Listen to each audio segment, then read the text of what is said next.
Pessoal, boa tarde. Boa tarde, irmão. Boa tarde. Quero agradecer a presença de todos e, desde já, eu vou pedir para que todos desliguem o microfone e, assim, não dá microfonia e todos conseguem nos ouvir. Pode ser?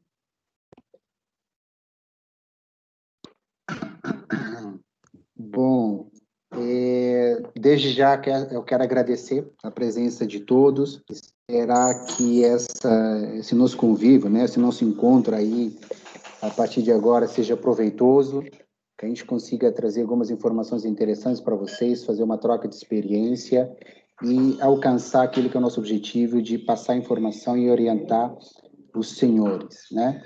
Eu vou dividir a apresentação, né, uma apresentação bem rápida para vocês, para depois a gente bater um papo. Eu vou dividir com o meu colega Fernando, que é da área de risco, e depois a gente abre para conversa. Me apresentando, eu sou Maurino Lopes, eu sou gerente de previdência do Metos, estou no Metos aí há 18 anos. A gente vem trabalhando aqui na área de previdência desde o começo e, junto com o Fernando, que é da área de risco, a gente vai passar para vocês algumas informações aqui sobre imposto de renda, como otimizar a dedução fiscal, o benefício fiscal que o governo nos dá, e aí otimizar, usar isso a nosso proveito no plano de previdência. Eu vou dividir com vocês uma apresentação e, ao término da minha parte, eu vou passar para o Fernando, vou passar a palavra para o Fernando, e depois, a partir dele, a gente abre para perguntas, e se vocês quiserem ir adiantando, podem fazer as perguntas no chat, e ao final a gente responde, tá bom?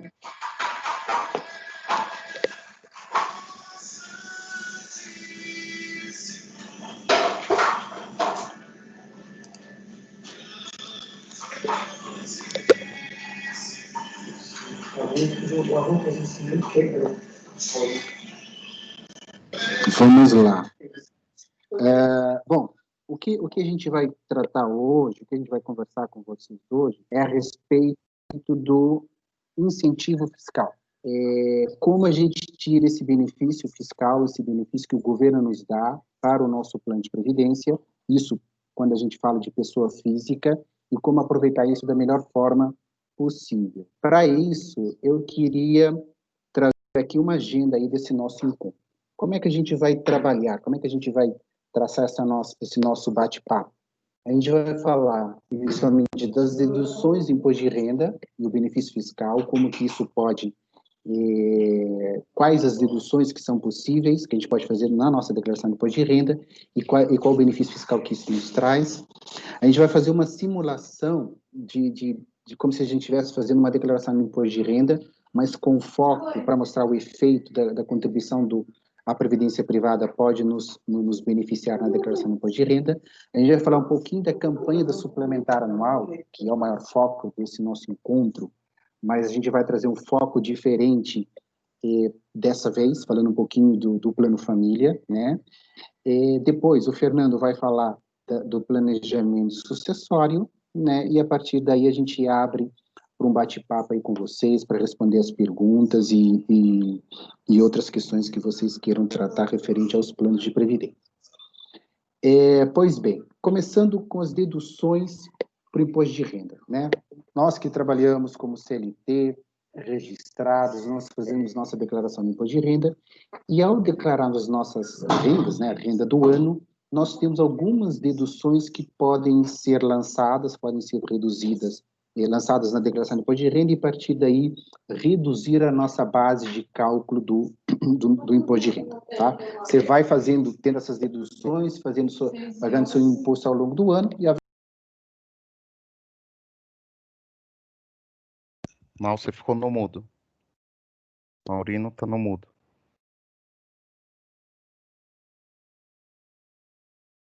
Maurino, no mudo. Mentira, eu vou colocar de novo. Desculpa.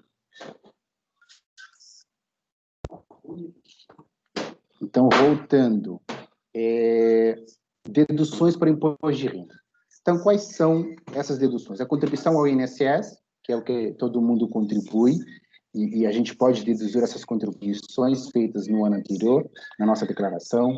Deduções com dependentes, né? Cada dependente a gente pode deduzir até R$ 2.275 anuais. O valor que a gente paga de pensão alimentícia, a gente consegue deduzir.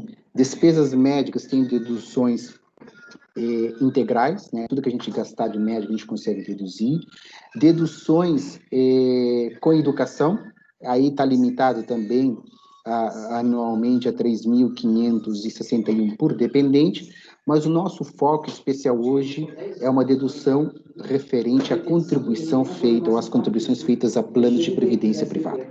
Essa contribuição a gente consegue deduzir do imposto de renda, mas ele tem um limite, né? E esse limite corresponde a 12% da nossa renda anual bruta.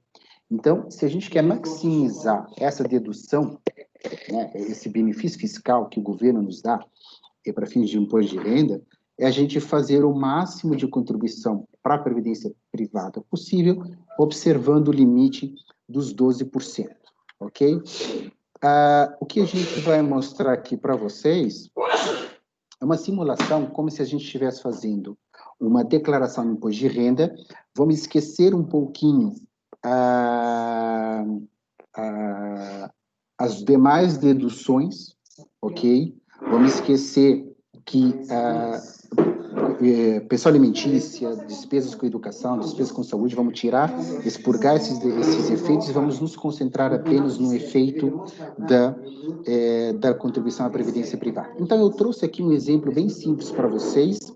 Aqui, eu vou trazer um exemplo para os participantes do Plano 2, onde a gente vai trabalhar com uma renda anual bruta de R$100 mil, né? Dá em torno de 8.300 por mês, e a gente vai trabalhar em duas colunas. Como é que o efeito da contribuição à previdência privada pode acontecer, reduzindo o imposto de vida e maximizando esse benefício fiscal. Então, vamos pensar assim. Uma pessoa que tem um salário anual de R$100 mil, contribuiria para o INSS em torno de 8.500. Vamos nos concentrar nessa primeira coluna. Essa pessoa, por exemplo, no Plano 2, faria uma contribuição para o Plano 2 em torno de R$4.400 de contribuição à previdência privada. Essa contribuição entraria como? 945 de contribuição especial, aquela que é do Plano 2, para os benefícios de risco, uma contribuição básica que vai para a sua conta individual de em torno de 2.480, e você faria em torno de 1% da contribuição suplementar mensal, né? Então, todas essas contribuições aqui, de 9.445, básica, especial, básica e suplementar, são descontos mensais.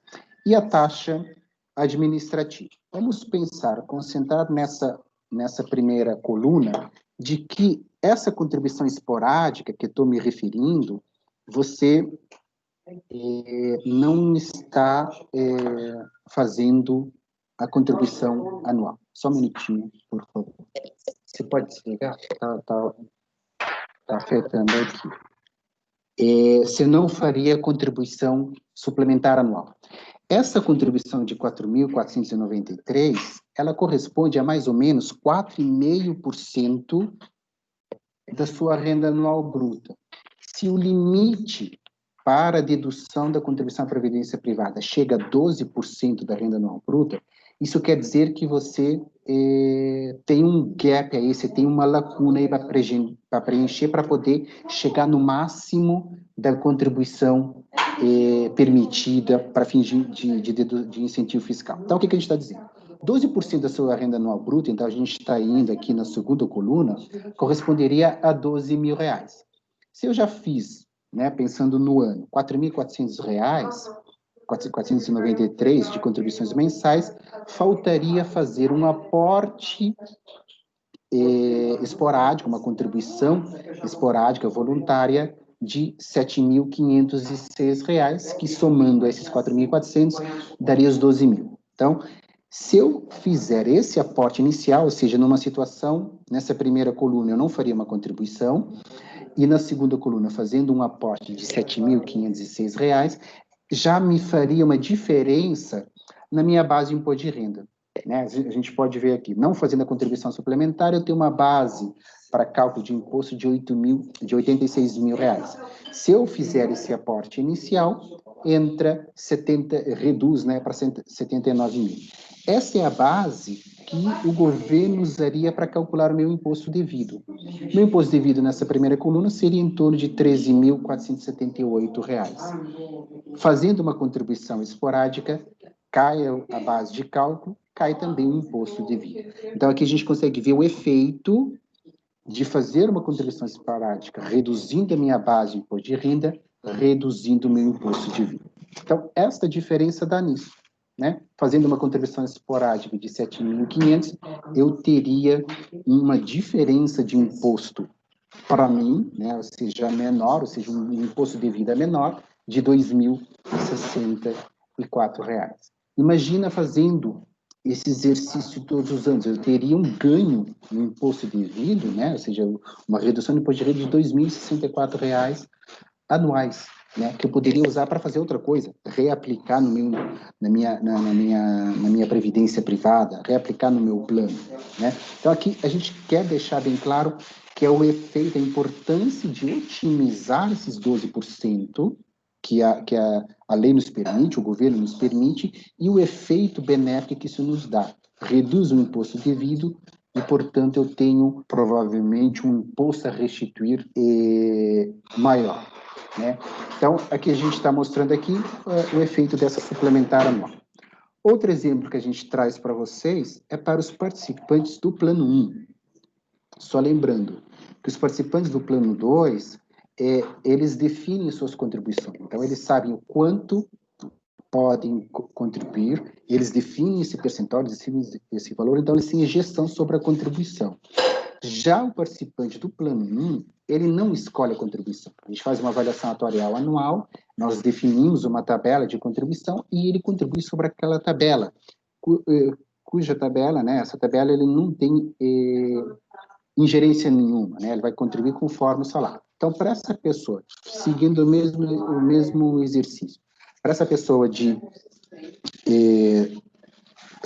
com uma renda anual de R$ 100.000, contribuiria para o INSS, de 8.500, aí eu simulei uma contribuição que ele faria para o Plano 1, nesse um ano de R$ 1.200, né, o valor anualizado, e composto, né, por essas duas contribuições, então estaria faltando, em torno daquele exercício, R$ 10.780 de contribuição a mais, né, de uma esporádica, de uma voluntária que ele pudesse fazer para chegar nos 12%. Só que não dá para fazer no Plano 1.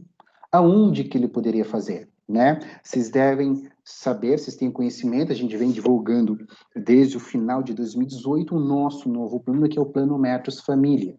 Né? Então, o participante do Plano 1, se ele não tem a possibilidade de fazer esse aporte adicional no Plano 1, ele pode fazer isso no Plano Família. Inclusive, a gente está falando também para o público do Plano 2. Ele pode fazer um aporte no Plano 2, como também fazer um aporte no Plano Família. Tanto o Plano 1, tanto o Plano 2, tanto o Plano Família, as contribuições para esses três planos a gente consegue deduzir do imposto de renda. Então, o efeito para fins de imposto de renda é o mesmo. Né? Aqui, especialmente, a gente está direcionando o Plano Família para os participantes do Plano 1, porque eles não têm a possibilidade de fazer esse aporte adicional no Plano 1. Então, a gente está sugerindo, direcionando para o Plano Família. A adesão ao Plano Família é bem tranquilo, dá para fazer pelo site do METS, na aba Plano Família, na pré-adesão. Vocês, né, que são participantes do Plano 1, podem entrar pelo instituído, né, o instituidor Metro, sem pagar taxa alguma, sem ter que fazer nenhum vínculo com uma outra associação. Por exemplo, nós temos o Grêmio, nós temos a IAMESP, inclusive a presidência da IAMESP ia divulgar essa palestra para os associados da IAMESP que não são funcionários do metrô, para que também eles conheçam essa possibilidade do incentivo fiscal, olhando a adesão ao Plano Família.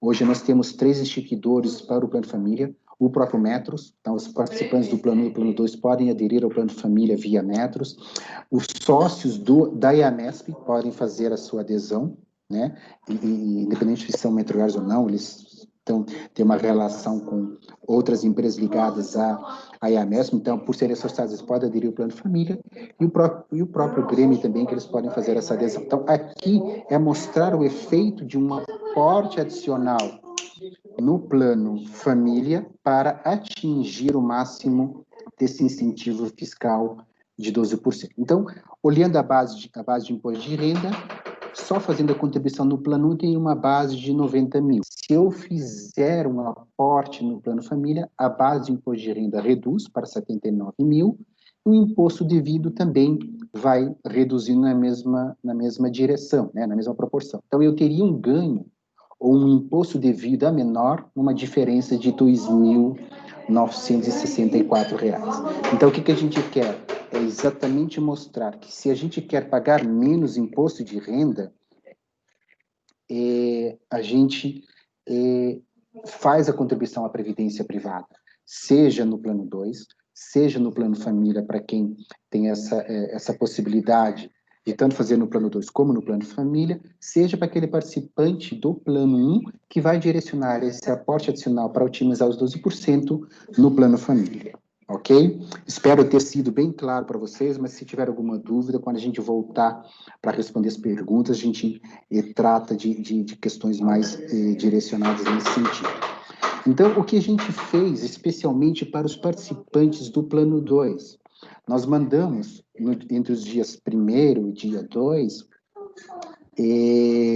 uma campanha, nós fazemos anualmente, é o 5º ano que a gente está fazendo essa campanha, é esse quadrinho, né, que vários participantes do Plano 2 recebendo, mostrando para eles, né, uma estimativa de quanto seria de renda anual bruta, o quanto que eles fariam de contribuição, seria a soma das contribuições mensais no ano, o quanto que daria, né, o máximo de incentivo fiscal e quanto que falta para chegar nesses 12%. Logo, a gente está sugerindo para os participantes do Plano 2, aquele aporte que eles fariam no Plano 2, separar, né? A gente está sugerindo, faz um aporte X no Plano 2, por exemplo, nesse exemplo está dando R$10 mil, um aporte Y no Plano Família. Para fins de imposto de renda, como eu falei, o efeito é o mesmo. Você vai declarar os dois valores, quando você for fazer sua declaração de imposto de renda, e o efeito no incentivo fiscal é o mesmo. Você pode usar o Plano Família como você já vem o Plano 2, como você já vem se planejando para aposentadoria, e usar o Plano Família para realizar um outro sonho, um outro objetivo. E aí, com esses aportes, com uma contribuição mensal, você vai formando essa poupança no Plano Família. Se vocês tiverem alguma dúvida específica sobre a adesão ao Plano Família, como o plano funciona, a gente está aberto para esclarecer dúvidas para vocês. A nossa central de relacionamento também está preparada para receber a ligação de vocês, os e-mails de vocês e a gente esclarecer a dúvida. E aí a gente consegue mostrar aqui nesse quadrinho o quanto de imposto de renda eu consigo reduzir fazendo esse aporte inicial. Então, desde onde a gente mandou esses e-mails, já estamos recebendo pedidos, né, de contribuições para o plano. Tendo alguma dúvida, como eu falei, podem entrar em contato e solicitar esse boleto para a gente fazer, emitir para vocês, encaminhar para vocês por e-mail até o vencimento, até o dia 30 do 12. Lembrando, tem que fazer dentro do mês de dezembro, porque são as contribuições feitas no ano que eu vou declarar no ano seguinte, tá bom? Então, eu fico por aqui, tá? Nessa rápida apresentação. Eu vou passar a palavra para o Fernando, ele vai falar um pouquinho sobre planejamento financeiro, sobre planejamento sucessório, e ao término da parte dele, a gente bate um papinho sobre alguma dúvida que vocês tenham ou sobre outra questão que vocês queiram tratar em relação aos planos, tá bom? Muito obrigado, e passo a palavra agora para o Fernando. Obrigado, Fernando, é com você. Obrigado, tá me ouvindo? Sim, pode Legal. tocar o barco. Vamos lá. Por favor, pessoal, podem deixar os microfones no mudo. Qualquer coisa, estamos à disposição aqui no chat. Melhora, deixa no mudo aí também, Maurino. Ok. Obrigado. Só pedir para a Pessoal, Dalila. Dalila, você pode me tirar o som que eu não consigo por aqui. ótimo. Vamos lá. Bom, então eu começo aqui um tema sobre planejamento financeiro, um tema que envolve aí o nosso dia a dia, a nossa vida, nossos familiares, que infelizmente não é tratado na escola, não é comentado nem na graduação, enfim. Então a gente tem que lutar e ir atrás de informação para conseguir ter o nosso dia a dia aí bem equilibrado, né? Então, aqui falando um pouco sobre o planejamento financeiro, a gente tem algumas caixinhas, cada uma delas se divide em vários temas, e cada um deles tem um especialista, tem empresas que dão auxílio, suporte, informação necessária, né? Então, falando aqui rapidamente, para a gente depois focar no que a gente gostaria de focar.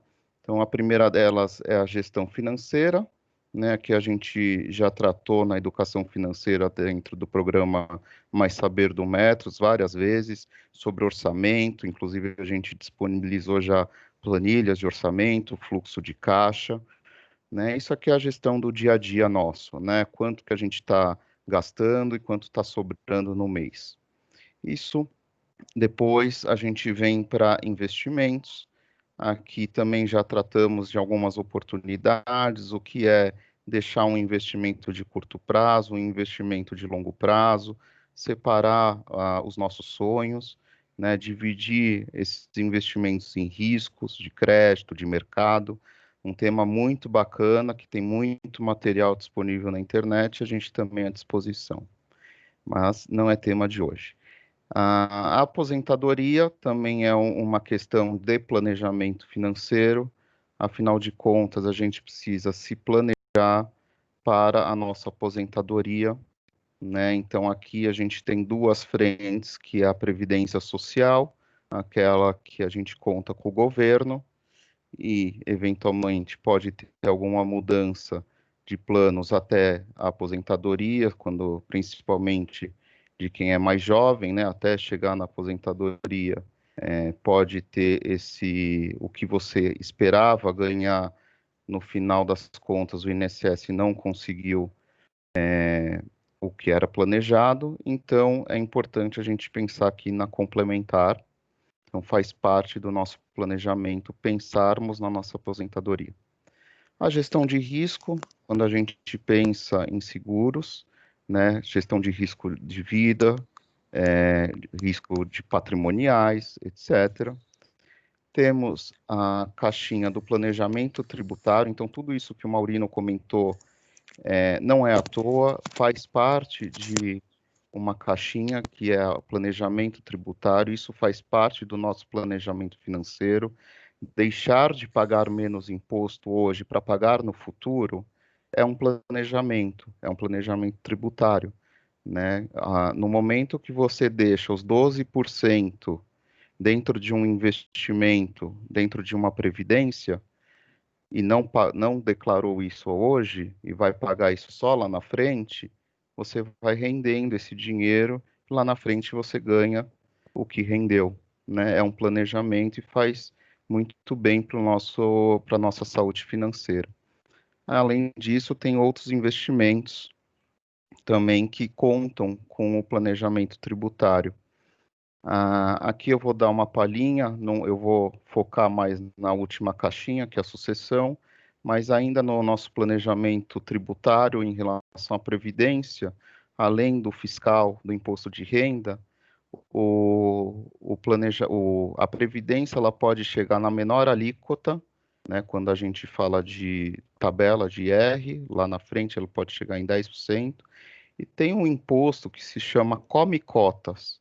Esse come-cotas ele acontece em fundos de investimentos tradicionais, como multimercados, e é o quê? A gente paga 15% duas vezes por ano sobre o que o fundo rendeu. Então, 2 vezes por ano, pega-se 15% do que rendeu e a gente já dá antecipadamente para o governo, planejamento tributário do governo, né? Mas a gente tem que fazer a nossa parte, também se planejar, e aqui a Previdência não conta com esse imposto, ele fica só para o momento do final dele, né? E a sucessão, que é o que a gente vai entrar um pouco mais agora, que é como a gente vai deixar nossos recursos para os nossos herdeiros e de que forma a gente vai deixar. Isso é um planejamento também. Apesar de ser um tema muito árduo, muito ruim de se falar, que é a nossa falta, né, quando a gente deixa esse mundo, mas a gente precisa pensar nos nossos herdeiros. A gente, pelo menos eu, gostaria que eles se despedissem de mim com amor e não com preocupação, né? Então aqui a gente começa a pensar um pouquinho mais de como deixar nossos recursos para os herdeiros. E aonde a gente entra aqui? Onde o Metros está? Pode dar mais um Enter, Maurino? Então, a gente entra dentro do... Não, voltam. A gente entra, então, dentro do complementar. Falamos, então, dos investimentos, tanto de come-cotas como o que o Maurino explanou até o momento. E a gente entra também na sucessão. É isso que eu gostaria de comentar um pouquinho mais com vocês. Pode dar um Enter, Maurino. Pois bem, o que é o planejamento sucessório, então? Planejamento sucessório é como a gente vai deixar nossos recursos para os nossos herdeiros, né? O primeiro ponto que eu trago aqui é proporcionar liquidez aos herdeiros. O que isso significa? É deixar um recurso financeiro disponível para o nosso herdeiro na nossa falta. Assim que a gente venha a falecer, esse recurso financeiro está de imediato para os nossos herdeiros. Proteger familiares vulneráveis, já deixar recursos para os menores, pensar quem e como eles vão ficar na nossa falta. Evitar conflitos. 50% do patrimônio deve ser destinado aos herdeiros. Isso é legítimo, né? Isso é a legítima, que se dá o nome. Então, temos que pensar nisso também. Evitar dilapidação do patrimônio. Quer dizer, como que esses herdeiros vão tratar o nosso patrimônio? Eficiência fiscal. Hoje, a gente tem em São Paulo, isso é um imposto estadual, quando a gente passa para os nossos herdeiros os nossos recursos financeiros de investimento, entre outros, se paga o ITCMD, que em São Paulo é 4%, que já tem rumores de aumentar esse valor, talvez chegando até em 8%. E a redução de custos de investimentos. Só um minuto que aqui está... sim. Redução de custos de inventários, que aqui estava com uma tarjinha preta. Que quando a gente passa a nossa herança para os nossos herdeiros, ele é calculado sobre o total, aliás, destes recursos. Pode passar, Maurino. Então, a gente precisa se planejar. A gente viu, então, como é difícil e quantos detalhes tem quando a gente passa os nossos recursos para os herdeiros. E como a gente consegue se planejar? Existem vários instrumentos. Um deles é a doação. A gente consegue antecipar essa herança. Eu, por exemplo, sou filho único, então o apartamento onde a minha mãe mora, por exemplo, ela já passou para mim em vida. Eu já paguei lá a última linha aqui, antecipação de ITCMD, eu já paguei esse imposto, mas já está tudo resolvido, né? Então a gente já consegue se planejar com antecedência. Testamento é uma outra forma. Normalmente se pede o auxílio de um advogado, é sempre recomendado, mas é possível fazer, ir num cartório, deixar já realizado o testamento, você também já deixa um planejamento aqui. O plano de previdência, por isso que a gente entra então nesse tema, ele é um instrumento, eu já vou focar nele. E a holding. A holding aqui serve normalmente para pessoas que têm mais recursos financeiros, que é uma estrutura um pouco mais complexa de se passar herança também. O planejamento, como o plano de previdência entra, então, no planejamento sucessório? Ele não é só para minha aposentadoria, Fernando? Não, não é. Ele não serve só para aposentadoria, ele serve para a sucessão também. E é por isso que quando vem um gerente de banco ou alguém que diz para uma pessoa mais idosa, por que você não faz um plano de previdência? Ele não está indo de má índole, ele não está indo de má fé. Porque, de fato, aquele plano de previdência, ele pode ajudar a passar os recursos financeiros para os herdeiros. Como isso é feito? Primeiro, a gente já tratou que a liquidez para os beneficiários. A partir da sua falta, assim que entra com a documentação da falta de um beneficiário, a gente em poucos dias, aí o Maurino que cuida disso pode me dizer hoje como é que tá, mas em poucos dias a gente passa os recursos que estão lá para quem você deixou, né? Isso no termo de adesão já consta, tanto até no plano família também, plano 2, plano 1, a gente já tem para quem são os beneficiários. Tem que respeitar a legítima, né? Como a gente viu no slide anterior. O recurso não entra em inventário, ou seja, todo aquele recurso que eu falei que incide em TCMD, que tem que ser calculado, que tem que entrar para dividir entre os herdeiros, este recurso do plano de previdência não vai entrar no seu inventário, portanto, ele não incide em TCMD e ele não responde por dívidas, ou seja, mesmo que o banco tenha dívidas, o governo, quem seja tenha dívidas, você tenha dívida com eles, o plano de previdência não responde por essas dívidas. Então, por isso, o plano de previdência, ele é tão importante no nosso planejamento sucessório e faz todo sentido a gente ter e fazer um plano de previdência. Hoje, a gente oferece mais uma opção, que é o plano família, no Métis Família, e é importante, eu já estou aposentado, ou eu já estou prestes a aposentar. Aqui a gente está mostrando que faz sentido, sim, a gente pensar em outra forma sobre o plano de previdência. Minha parte acho que era isso. Espero que eu tenha sido claro. A gente tem agora no chat, se tiver perguntas, a gente está à disposição. Maurino? Obrigado, Fernando.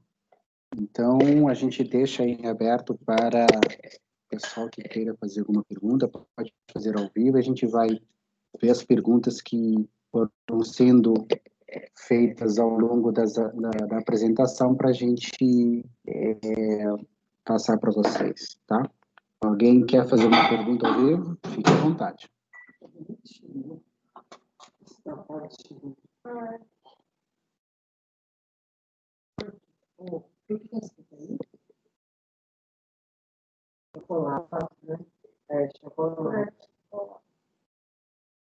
Uma pergunta, gente? Maurino, tem perguntas tem no chat, no Maurino. chat. Quais as vantagens do plano família em relação ao plano 2? A vantagem que a gente vê em relação ao plano família, a gente está falando aí de uma maior liquidez, tá? O plano 2, como ele tem um vínculo com o patrocinador, no caso, Tro ou Metros, eu só vou conseguir tocar no dinheiro do plano 2 quando eu me desvincular da empresa.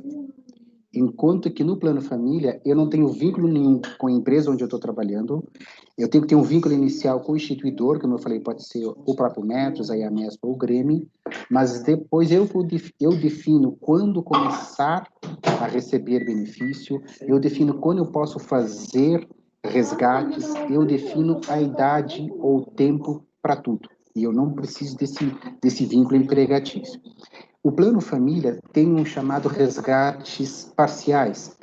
Posso, ao longo do tempo, depois de 3 anos de carência, fazer resgates parciais do saldo que eu acumulei.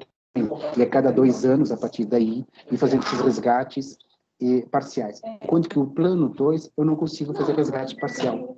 Se eu saio da empresa e eu não quiser receber benefício, ou eu resgato tudo, ou eu opto por receber benefício, e aí, nesse caso, eu consigo pegar até 25% à vista, mas eu tenho que transformar os demais, 75%, em renda. Tá? Então, eu consigo ver, para a realização de algum objetivo mais de médio prazo, fazer investimento no plano família e deixar o plano 2 para a aposentadoria, para quando eu resolver parar de trabalhar.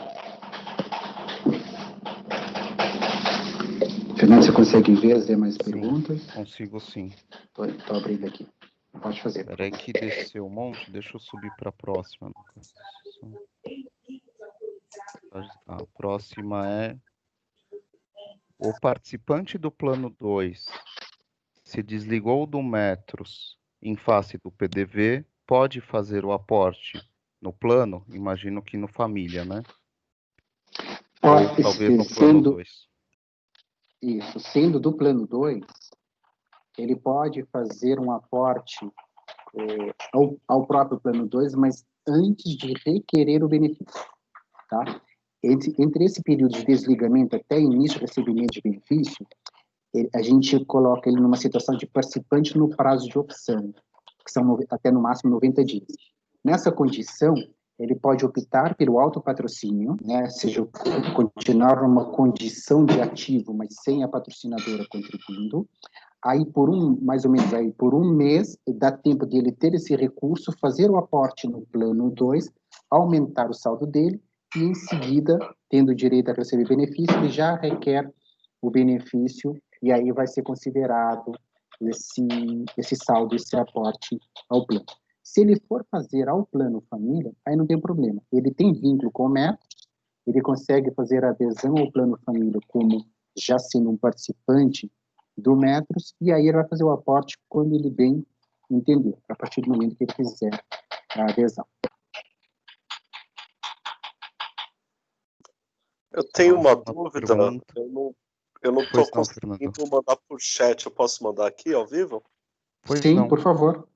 Assim, pensando no plano 2, né, quando a pessoa aposenta, começa a receber mensalmente, incide algum custo, o Metros tem alguma taxa depois dessas mensalidades que fica com o Metros, ou é tudo que rendeu vai para a pessoa? Eu queria entender isso. Tá. O nosso plano, nós temos a cobrança de uma taxa administrativa sobre as contribuições, no plano 2 específico, a contribuição especial e a básica, tá? Sobre essas duas contribuições, nós cobramos 2% de taxa administrativa. Entrando esses recursos no plano, eles são investidos, 100% desse retorno vai para o saldo de conta do participante. Nesse também nós temos uma taxa de administração que hoje está em 0,56, se não me engano, dos recursos garantidores que entram no plano. Mas a contribuição administrativa, a taxa administrativa, ela é só cobrada sobre as contribuições. Depois que acumular o saldo, e até mesmo quando for receber benefício, nós não temos essa taxa sobre o patrimônio, a taxa administrativa. Nós temos somente uma taxa de administração sobre o total do patrimônio gerido. Quer complementar, Fernando? Sim. Não sobre a taxa do Metros, mas sim isso é particular de cada instituição, mas sobre o imposto. Só complementar, como a gente deixou, eu digo participante, eu, vocês, como a gente deixou de pagar o imposto hoje, então uma renda lá de 100 mil, eu declarei para o governo 88, porque 12 ficou na Previdência. Esses 12 que eu não paguei hoje, no final eu tenho que pagar. Ele é devido. Então, lá no final, além do rendimento, é incidido o imposto sobre o principal. Por quê? Porque eu não paguei hoje e estou pagando lá na frente. Ficou claro, Fernando? algum complemento, Maurino? Mesmo no plano família, nós não cobramos taxa sobre as contribuições, é zero. Então, o total de contribuições que você colocar no plano é o total que vai para o seu saldo de conta, é o total que vai ser investido.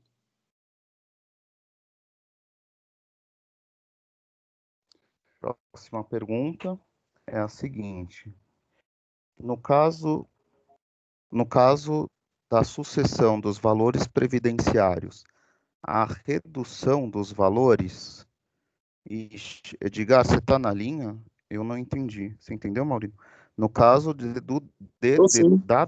ou pode... Minha dúvida é a seguinte, no caso de um participante que vier a falecer, minha dúvida é se os valores são passados integral para a família, ou se a queda é de 50%, ou 60%, 40%. Se a gente retém alguma coisa, como taxa, como... Perfeito, obrigado pelo esclarecimento. Não há retenção de taxa. Isso, passado integral, então, né? Isso depende da forma de recebimento, tá? Então, se for renda vitalícia, a gente vai pegar o seu saldo total e transformar em benefício, e logo a gente vai levar em consideração você como participante e o seu grupo familiar. Em caso de falecimento, a gente vai ver no momento de falecimento quantos beneficiários tem. Como é que a gente faz essa partilha? São 50% do valor do seu benefício, que você vinha recebendo de renda, mais 10% para cada beneficiário. Exemplo, se você tiver apenas um beneficiário, esse beneficiário vai receber 60% do valor que você vinha recebendo de aposentadoria. Se for 2, 3, vai para 70, 80 e assim por diante, até chegar no máximo 5 beneficiários, 100%. Por que isso? Porque a gente trabalha com uma expectativa de vida, a gente determina, né, no regulamento do plano essa divisão por cota para cada um dos beneficiários. Porém, se você optar por receber por prazo determinado ou percentual do saldo, e falecendo no meio do caminho, ou seja, restando saldo para receber e tendo beneficiários, esses beneficiários vão continuar recebendo o mesmo valor que você ia receber, tá? Eles podem até depois alterar o prazo, alterar o percentual, mas inicialmente é o mesmo valor. Por quê? O saldo é individualizado nessas questões, porque é uma renda financeira, a gente vai pagar até o saldo se esgotar, tá bom?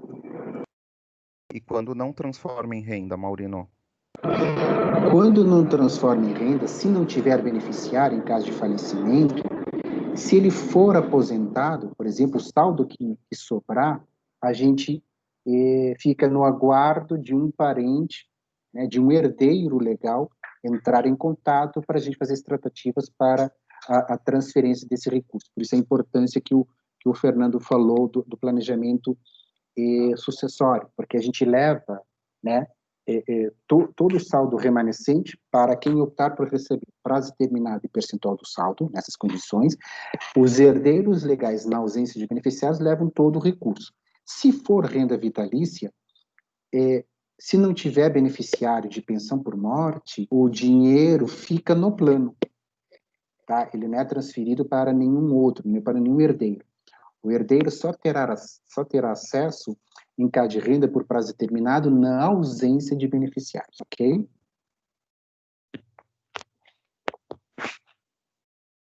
Vocês estão me ouvindo? Próxima, sim. Só Norma Norma. falando? Pois não, Norma. Eu tenho duas perguntas. Eu sou pensionista, meu marido já é falecido, meu marido era do plano 1, plano A, né? O primeiro plano, não o 2. E ele era sócio fundador. Então, quando meu marido faleceu, ele sempre me falou assim, se um dia eu chegar a faltar, você recebe 100%. Só que, não, igual ele falou, 50% no caso eu esposa, e 10% como dependente, eu ganho 60%. Mas o meu marido falava que não, que eu ia receber 100%. Aí eu fui na Metros aí para ver o estatuto da época, né? Não tinha estatuto. Aí tem o estatuto de não sei que ano lá que começou, e na época que fez o plano 1, não tem estatuto. Eu fiquei assim na dúvida, né? Porque sempre ele falou que eu ia, se ele chegasse a falecer, eu ia pegar 100%. Por que isso? E outra pergunta, eu sou, né, pensionista, eu queria saber sobre esse plano família, se eu posso fazer para o meu filho, sabe, ou o plano 2, como que funciona? Ok, dona Norma. Obrigado pela sua pergunta. Então, a primeira questão é, desde o início da implantação do plano 1, lá em 93, já tinha o estatuto, já tinha o regulamento, e essas regras já constavam, tá? Essa regra em específico do plano da pensão por morte não mudou, desde a criação do plano 1. Eu vou precisar depois dar uma olhada específica no seu caso, para ver se houve ou não redução, se está tudo certinho, mas acredito que estejamos sim pagando o valor correto. Mas eu vou ver certinho o seu caso e posso até entrar em contato posteriormente para a senhora. Mas lhe garanto que a regra já existia, obviamente, o regulamento, e a regra não mudou nesse quesito. Em relação ao plano família, a senhora tendo vínculo com o Metros, por ser pensionista, a senhora pode fazer o plano família, tá? E também a gente pode avaliar a questão do seu filho também poder fazer, tá? Quando eu entrar em contato com a senhora para tratar da questão do valor da pensão por morte, eu já consigo passar esses detalhes específicos para a senhora também, referente ao plano família, tá bom? Em relação ao plano 2, não dá para fazer adesão, porque para entrar no plano 2 tem que ter um vínculo empregatício ou com o metrô ou com o MERS, a não ser que isso aconteça, por exemplo, com a senhora ou com o seu filho venham a ser empregados do metrô ou do MERS, aí podem aderir ao plano 2. Mas hoje, nessas condições, não seria possível a adesão ao plano 2, tá? Então, o que eu queria saber, assim, fazer no nome do meu filho, não, aí no caso do plano família, eu tenho que fazer um e ele outro? Não, ele pode fazer um só para ele, tá? Dá para fazer um só para ele. Eu não posso fazer para ele, eu pagar, descontar? Sim, dá sim. Podemos fazer com que a contribuição para o plano dele seja descontado, por exemplo, da sua pensão. A senhora autorizando, a gente pode fazer isso sim. Viu, Maurino, você está falando do estatuto. Não, na época, já. Não tem estatuto aí, a Metros não me mostrou estatuto para mim. Foi, deixa eu aqui em cima. Tá falhando a Tá sua falhando, voz. dona Norma. De 94, não me mostrou. E eu Tá, não tenho. mas E ele A só gente tem a entra em contato com a senhora, dona Norma. Oi. Isso, a gente A entra em gente vai contato e entrar em esclarece esse assunto contato. específico com a senhora, tá bom? Tá bom. Obrigado. Essa foi a mesma pergunta já feita aqui mais para baixo, Mário, o Maurino, do Mário, como funciona para fazer o plano família em nome de um filho. Quer complementar com alguma coisa? Sim. Mário, sendo participante já do Metros, acredito, né? Se for participante do Metros, do plano 1 ou do plano 2, e se seu filho, se ele declarar o filho dele como dependente econômico, ele pode fazer a adesão ao plano família lá acessar o site do Metros, do lado direito, lá na parte superior direita tem Metros Família, clicando aí vai ter a opção da pré-adesão, ele pode fazer acessando e preenchendo os dados, e aí na hora de escolher o instituidor, ele vai escolher o instituidor Metros. Tá? Se o filho dele já for maior de 24, ou seja, ele não declara ele como dependente econômico, né, declaração de plano de família, ele tem que fazer uma associação em condição ao Grêmio, por exemplo, né? E aí a gente pode entrar em contato, se quiser deixar algum telefone, a gente entra em contato, explica como é que funciona essa associação ao Grêmio e depois canalizar para viabilizar o acesso ao plano família. Próxima pergunta, sequência aqui do chat do senhor Eduardo. No resgate do plano, quais as formas de pagar o imposto e quais as vantagens e desvantagens? Essa opção já foi feita lá no início, senhor Eduardo. Ela tem a progressiva e a regressiva. Maurino, você quer dar os detalhes? Se quiser, eu consigo. Sim, imagino que a gente esteja falando do plano 2, né, que tem a opção de tributação, regressivo, Ou progressivo. família. Participantes do plano 1 não têm essa opção de escolher a tributação, e quem aderir ao plano família também pode escolher o regime de tributação. Resumidamente, tributação progressiva, você vai pagar imposto ou no resgate, ou recebendo benefício sobre o valor a receber, ok? Ou seja, quanto maior o imposto pago. Porque a tabela progressiva é a mesma tabela que incide sobre o salário, né? Se eu tenho um salário maior, eu pago mais imposto. Por isso que ele é chamado de progressivo. O regime regressivo, ele não olha o valor que eu vou receber. Ele olha o tempo que eu estive vinculado ao plano. De tal forma que quanto maior o tempo que eu tiver de vinculação ao plano, lá na frente, quando eu for resgatar ou receber renda, menor vai ser o imposto, menor vai ser a alíquota do imposto de renda. A alíquota começa com 35% para prazos de permanência até 2 anos e pode chegar a 10% para prazos acima de 10 anos. Lembrando que esse prazo de permanência no plano não é um prazo corrido, né? Porque eu entrei em 2010, em 2020, completei 10 anos que eu já cheguei na alíquota de 10%. Tem toda uma metodologia de cálculo que, numa estimativa, para você chegar numa alíquota de 10%, você precisa ficar em torno de 15 a 17 anos no plano, que para um plano de previdência não é nada, né? Se você pensa em acumular recursos para a aposentadoria, 17 anos não são nada, você vai pensar em 20, 30 anos. De uma forma também bem didática, para quem quer receber renda por prazo determinado, se ele ficar no plano 10 anos corridos, ou seja, acumular 10 anos, no plano família especificamente que eu estou dizendo, e escolher um prazo de recebimento por mais 10 anos, ele consegue atingir a alíquota dos 10% em todo o período de recebimento de renda, tá? Porque a gente usa uma técnica de primeiro que entra, primeiro que sai, ou seja, a primeira contribuição que entrou vai ser a primeira contribuição usada para pagar benefício. Então, aquela primeira que entrou, completou 10 anos, ela já está velhinha, ela já chegou nos 10%. As demais continuam envelhecendo, e à medida que eu for recebendo, elas vão chegando na alíquota de 10%, ok? Agora, Eduardo, a questão de vantagens e desvantagens, como o Maurino mostrou, é muito particular, né? Depende muito da sua renda e de quanto tempo tem a pretensão de transformar aquele recurso em renda, para que ele seja, que a gente configure aí a incidência do imposto. Agora, tem uma forma da gente fazer algum planejamento fiscal aqui, que eu particularmente utilizo aqui em casa. Eu tenho 2 filhos pequenos, um de 5 e um de 7 anos. Eu coloquei eles como os meus beneficiários e eu fiz o plano de previdência para eles. São meus dependentes, desculpa, não beneficiários. E fiz o plano de previdência para eles. O que acontece? Eles, como meus dependentes, eu entro lá nos 12%. Eu coloco o que eu coloquei para eles lá nos 12%.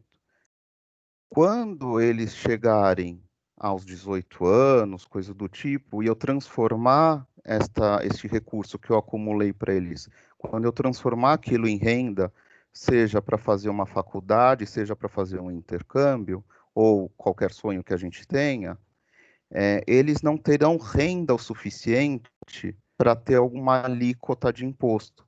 Então, quando a gente entra na progressiva, que começa do isento, né, e vai subindo, eles estão na faixa do isento. Olha que bacana, eu não paguei o imposto hoje, eu disse para o governo, ó, esses 12% aqui eu vou pagar depois, só que eu deixei para os meus filhos. Quando eles fizeram 18%, ó, governo, eu tinha que pagar, mas eu sou isento, porque eu não tenho renda. Então, a gente conseguiu fazer um plano de previdência que eu não paguei imposto hoje e não vou pagar no futuro, fiz um plano de previdência isento. Tá bom? Então, tem aí as formas da gente fazer o planejamento. Tudo legal, tudo dentro da lei, e a gente vai fazendo o planejamento, tá bom? Vou dar sequência aqui nas perguntas. O Edgar, acho que respondeu quando eu estava falando. Mário, já falamos. Senhor Antônio, o plano família é um plano na modalidade PGBL ou VGBL? Como ele não tem esse nome, ele não se enquadra nessa categoria, mas ele tem as mesmas características de um PGBL. Ou seja, o efeito ou o benefício fiscal que você tem num PGBL é o mesmo que você tem num plano família.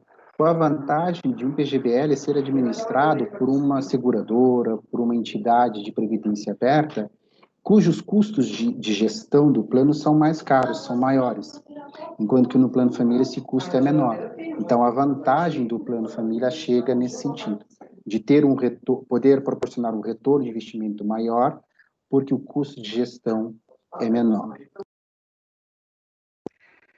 Senhor Milton, para um metroviário já aposentado que segue trabalhando, o valor limite de 12% sobre o total dos rendimentos tributáveis inclui o benefício do metrô mais INSS? Sim, seu Milton. Inclui, e aí se o senhor for do plano 2 e recebeu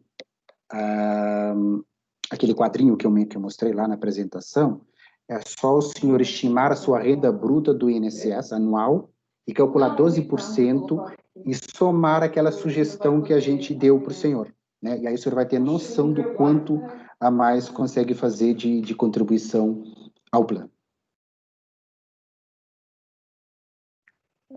É cobrada, senhor Arturo, é cobrada alguma taxa no aporte anual? Imagino que esteja Não, falando do todos os família, né? aportes, não, seja família, seja no plano 2, né? A gente não cobra nenhuma taxa no aporte. Na contribuição suplementar anual, no plano 2, ou numa contribuição eventual, né, esporádica no família, não tem taxa. Senhor Luiz, recebo o meu benefício pelo plano 2 através de uma porcentagem. No caso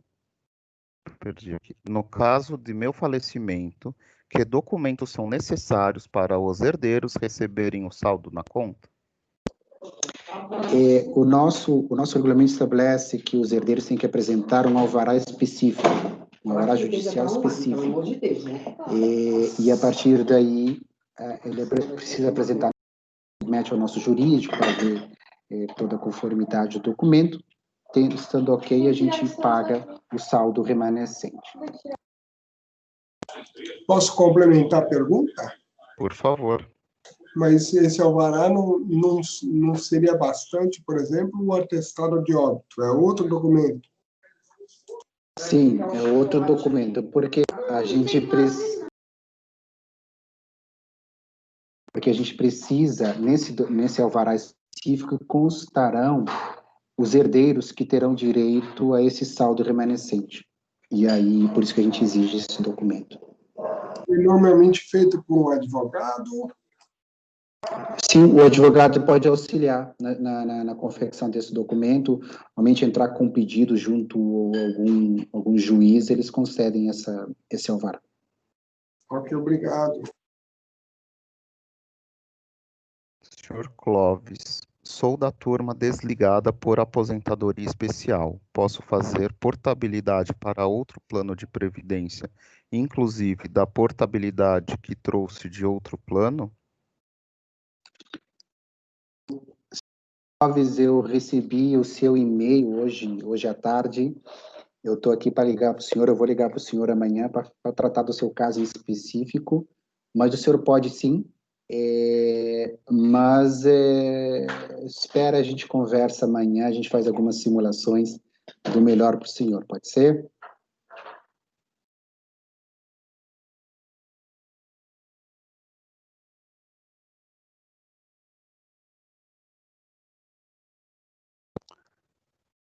Próxima pergunta.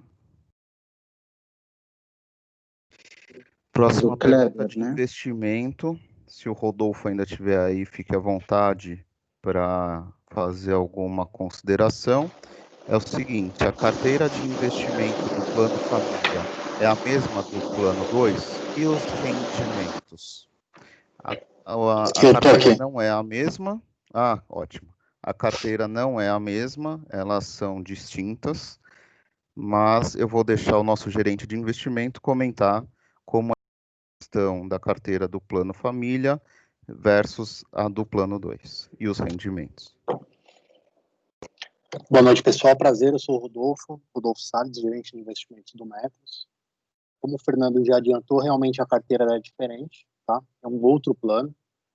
O plano 2, ele é um plano no qual a gente disponibiliza os perfis de investimentos, os perfis ultraconservador, conservador, moderado e arrojado, enquanto que o plano família não, ele se assemelha mais com os PGBLs dos bancos, e aí a gente pode comparar, por exemplo, com o PGBL de renda fixa dos bancos, tá? O objetivo de retorno do plano família é 125% do CDI, e hoje ele é um fundo composto praticamente de estratégias de juros e moedas, tá?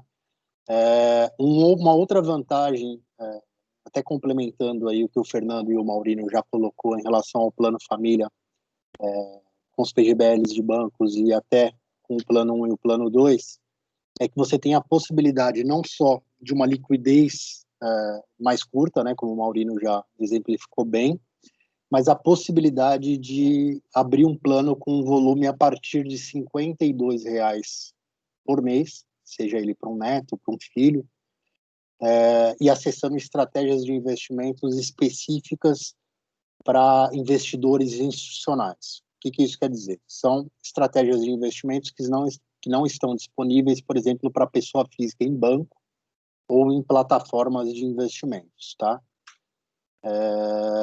Então, assim, liquidez, a possibilidade de estratégias mais sofisticadas com volume de recurso menor e a possibilidade de estender esse benefício para os familiares, né?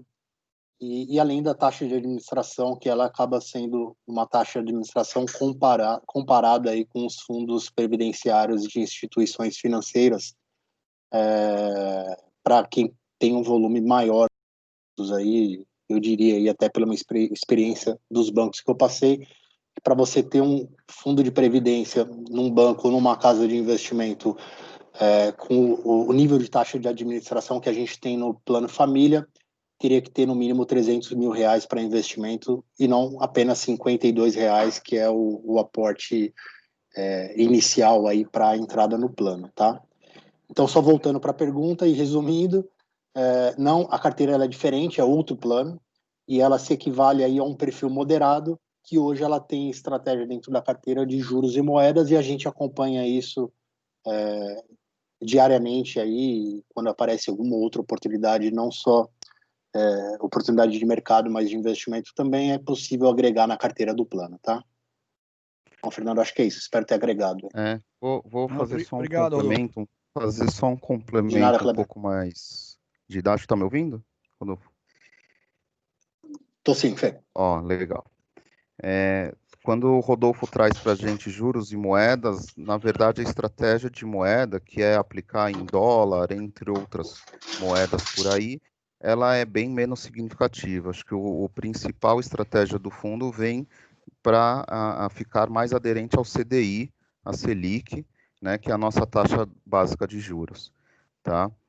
Em relação ao plano 2, ele tem perfil de investimento, né, como todos devem saber. Então, a gente tem lá perfil agressivo, arrojado, aliás, moderado, e eles têm a composição deles vinculada a uma quantidade, a um percentual de ações, né? Então, a gente tem que respeitar esse percentual de ações, por isso a gente tem que ter outra estratégia, consequentemente, tá bom? Vamos dar continuidade. Senhor Antônio Maurino, tem limite de idade dos filhos para fazer adesão ao plano família?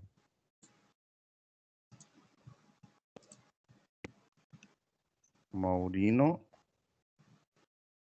Acho que o Maurino caiu. eu vou assumir a responsabilidade dessa. Alguém está me ouvindo? Rodolfo, você consegue confirmar? Eu estou aí? Estou te ouvindo. Legal, então eu vou dar sequência. Foi o Maurino mesmo que caiu, então. Está me ouvindo, Fernando? Agora sim, irmão. Sim, na verdade não, né? Pelo seguinte, não tem limite de idade para filho. O que tem é, na hora de fazer a adesão ao plano, é necessário escolher um instituidor. O que é um instituidor? Pode ser uma associação ou uma entidade que vai fazer o vínculo entre o participante e o plano família, tá? Por isso que nós temos 3 instituidores. Nós temos o próprio Metros, a AEAMESP e o Grêmio.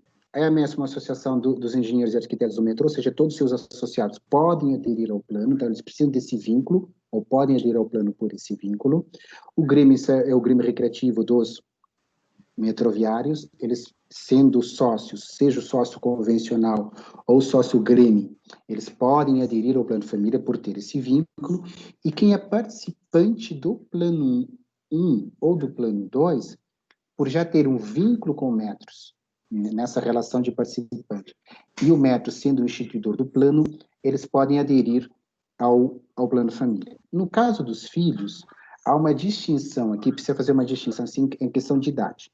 Se você declara seu filho como seu dependente econômico, ele é seu dependente econômico, e você for participante do plano 1, do plano 2, ele poderá entrar diretamente no plano família pelo vínculo que você tem com Metros. Porém, se ele for maior de 24 anos, ele não é mais seu dependente econômico, por exemplo, você não o declara mais no imposto de renda. Logo, ele vai poder entrar ao plano, né, no plano família, porém ele tem que estabelecer um vínculo com um dos outros instituidores. No caso tem que ser o Grêmio, tá? No Grêmio ele consegue fazer uma associação como sócio prévio, porque você, participante, é metroviário, né? Você vai ter um vínculo com o Grêmio por ser metroviário. Ele faz essa adesão ao Grêmio primeiramente, e tendo se associado ao Grêmio, ele consegue aderir ao plano família. A questão daqui, como eu falei, é só uma questão de escolher o instituidor, não a idade para entrar ao plano família.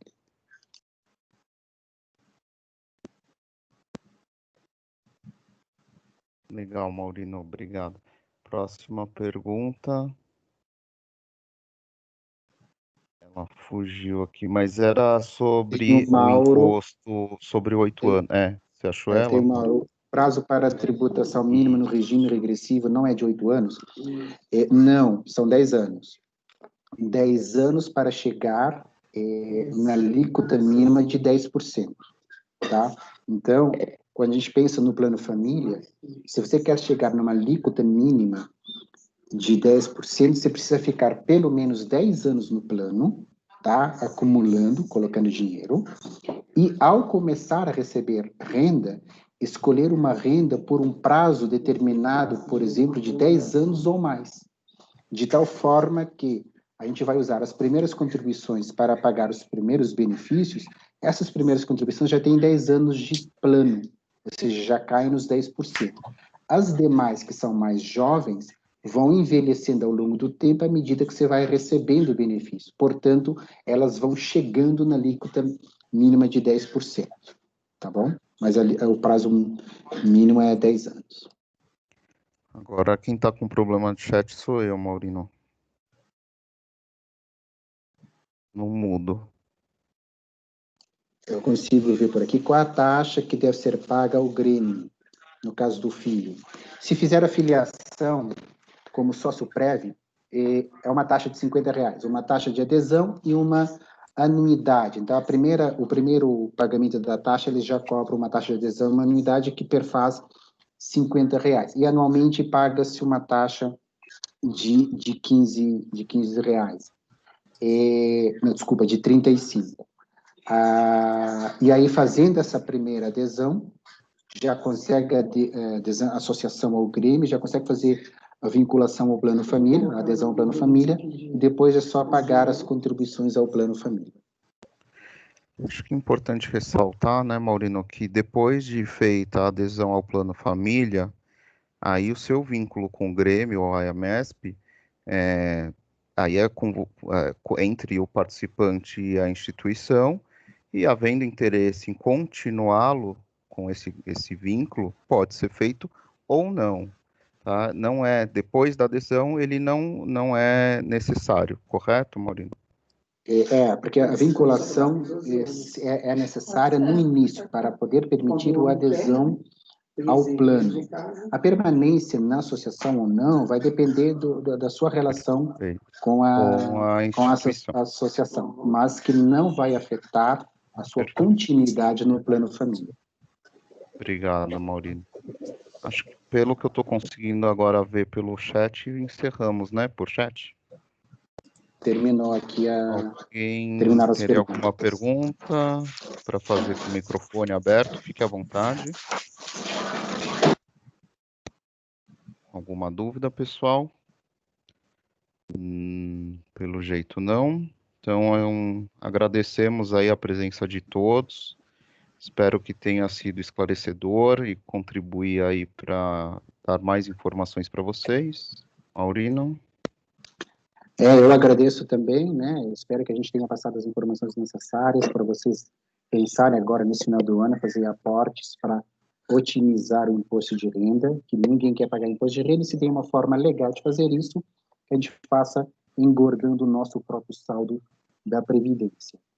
Caso vocês tenham mais alguma dúvida a respeito disso, fiquem à vontade para entrar em contato pelos nossos canais, pelos 0800, pelo e-mail do atendimento, @metros.org.br, pela previdência, @metros.org.br, que a gente estará disponível para ajudar vocês, para esclarecer, ajudar vocês a tomar algumas decisões. Agradeço novamente e uma ótima noite para todos.